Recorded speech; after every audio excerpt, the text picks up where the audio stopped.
Just how bad are these things that you hear advertised all the time that talk about there's an investment product that you can have that has all of the upside of the market with none of the downside risk? And some of them will even talk to you about bonuses that you'll get simply by putting the money in. You ever wonder kind of what the numbers are behind that, how those products actually work? Because at the end of the day, you can't really get all the upside of the market with none of the downside risk. I mean, can you? It just seems kind of odd, right? Well, there's a lot that doesn't get explained, and oftentimes what we find is that investors get into these products on the promises, but the fine print always trips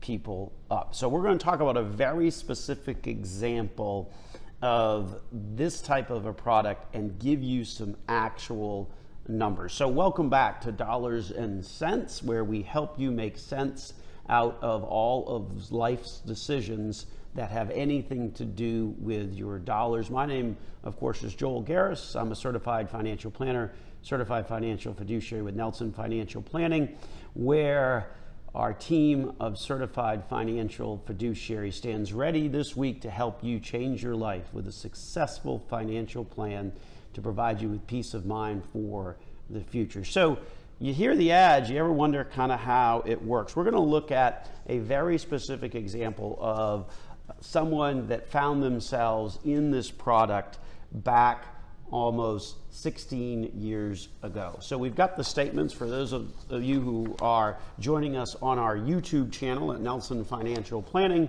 Here's the actual statement. We're holding it up for the video screen, and it is a product that this particular individual, female individual, invested $80,000 back in May of 2004. So this is your very traditional equity index product that you hear a lot about in terms of the ads. It came with a 10% bonus, right? Isn't that fantastic? It came with a 10% bonus. So that seemed appealing. And so the problem is that when you look at the numbers, this is where it starts to get confusing. So this person invested $80,000 into this annuity product back in May of 2004. She gets a statement May of 2020, and in May of 2020, it says that the ending current value is $226,000. Now here's the thing.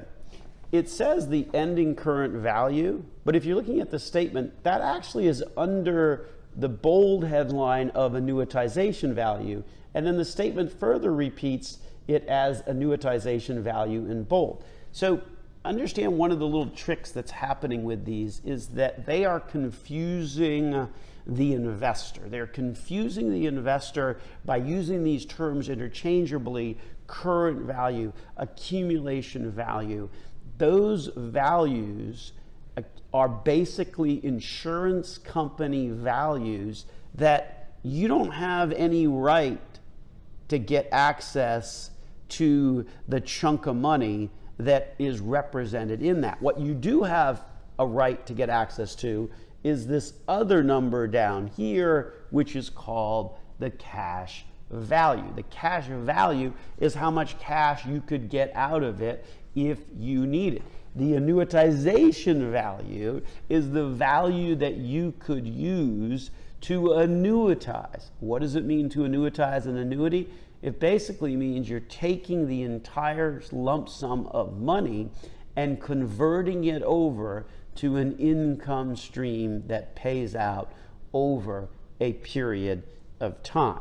So you've got three different values, if you will, on this particular investment. There's current value, there's annuitization value, and there is cash value, for if you include the death benefit. So when you look at these numbers, it's very easy to get confused. It's very easy to get deceived, really, in terms of how these products work. Because as you look at the statement, you say, oh, I put in 80,000, it's worth 226. Yeah, I must be doing okay. The problem is that there are three things that sort of should make you begin to make you a little bit uncomfortable with what's going on here. Number one is that cash value. Why is that cash value so low? Cash value is only $95,000. This is an investment that this person has owned since 2004. So 16 years of owning this investment that I put $80,000 into. If I needed a chunk of money, I'm only going to get $95,000 for it. That's the number. The first number should be catching your attention and thinking, that seems kind of weird. Let's continue. Here's the other number.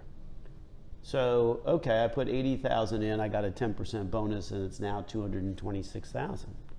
What if I had just put in the 80,000 back in May of 04? What would that be if I had put it into just, broad-based market investment, the S&P 500? Well, that's this chart that we did. The reality is, had you invested 80,000 in May of 2004 and simply put it in a broad-based S&P 500, today you'd have 281,000. Well, wait a minute. I thought the ad said I could get all of the upside of the market. 226 is not 281. 226 is only like 2/3 of that 281. What happened? Must be some fine print in there. Biggest fine print in these is that they eliminate the reinvestment of dividends. That's a big part of market performance. The reality is that you didn't get all the upside of the market.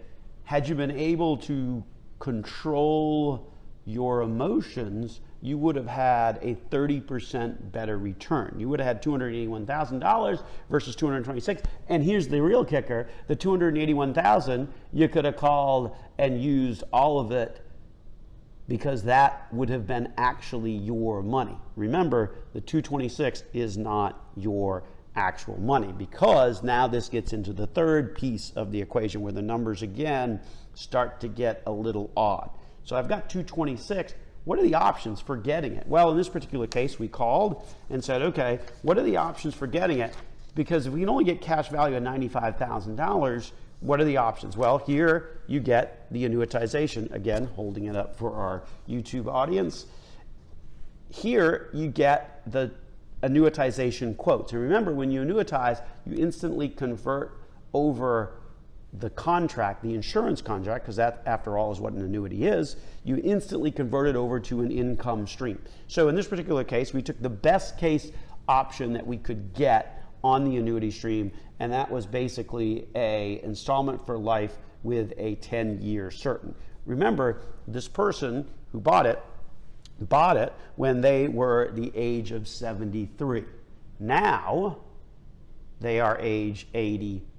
So doing a life payment for an 89-year-old, I'm not sure I would ever recommend that, right? Because at 89, you don't know really how much longer you got. Hopefully you still got a number of years in front, but the reality at 89 is you don't have that many more in front of you. At 89, taking a life installment wouldn't make any sense, because if you pass away 2 years down the road, then that's it. There's no more money. If you go with a 10-year certain, at least you know you're going to get the payouts for that 10-year period of time. So in this particular case, that was the best way to actually get up to that 226,000 number. But understand the time period we're talking about. She owned the product for 16 years, and now we've got a payout for 10 years. That's a 26-year period of time in order for you to ever get back what it is that you put in. If you run the numbers on it, on your 80,000 over a 26-year period of time, you only actually made $146,000. And you never had access to be able to get that chunk of money out, and you only had the option to have that money trickled out to you over a period of time. Don't be confused on these products. They're much more complicated than the advertisements let on. It's important, as always, with any investment, to make sure you run the numbers, ask the questions, and get an understanding of the fine print, particularly on these equity index annuity products. We'll be back after these messages here on Dollars and Cents with Joel Garris on News Radio WFLA Orlando.